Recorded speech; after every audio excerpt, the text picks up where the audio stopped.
Bismillahirrahmanirrahim. Assalamualaikum warahmatullahi wabarakatuh. Salam sejahtera untuk kita semua. Perkenalkan, nama saya Muhammad Zulfadri Syam. Saya mahasiswa Universitas Negeri Makassar, Fakultas Ilmu Keolahragaan, jurusan Pendidikan Jasmani, Kesehatan, dan Rekreasi. Sebelumnya, saya diberi tugas oleh dosen saya, yaitu Ibu Siti Raihan. Tugas tersebut yaitu menjelaskan tugas-tugas perkembangan dan membuatnya secara vlog. Langsung saja, pengertian tugas-tugas perkembangan.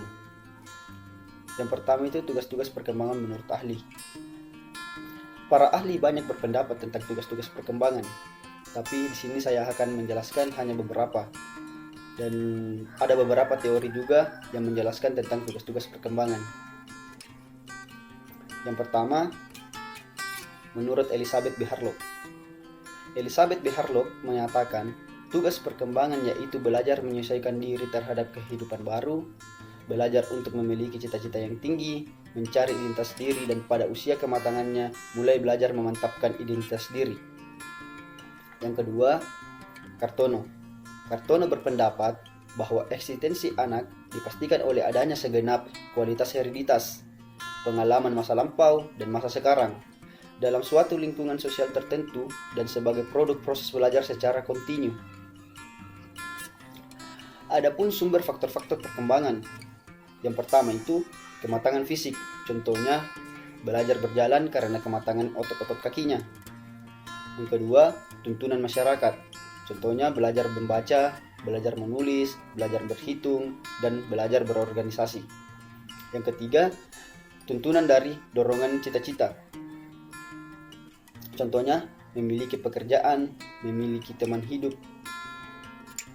Yang keempat, tuntunan norma-norma agama, contohnya taat beribadah kepada Allah Subhanahu wa Ta'ala dan berbuat baik kepada sesama manusia. Selanjutnya, tugas-tugas perkembangan terbagi ke beberapa periode. Ada 5 periode pada tugas-tugas perkembangan. Saya akan memberikan 3 contoh pada setiap periode perkembangan. Sebenarnya ada banyak contohnya, tapi saya di sini akan memberikan hanya 3. Yang pertama itu tugas perkembangan pada masa anak-anak. 1. Belajar berjalan pada usia 9-15 bulan. Pada usia ini, tulang kaki, otot, dan susunan syaraf telah matang untuk belajar berjalan. 2. Belajar memakan makanan padat. Hal ini terjadi pada tahun kedua. Sistem alat-alat pencernaan makanan dan alat-alat pengunyah pada mulut telah matang untuk hal tersebut.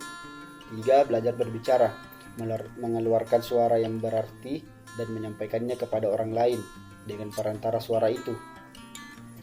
Terus tugas perkembangan pada masa remaja. 1. Mencapai hubungan yang lebih matang dengan teman sebaya. 2. Mencapai peran sosial sebagai pria dan wanita. 3. Menerima keadaan fisik dan menggunakannya secara efektif. Tugas perkembangan pada masa dewasa awal. 1.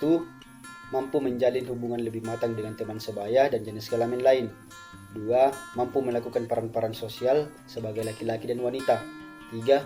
Mampu menerima kondisi jasmani dan dapat menggunakan secara efektif.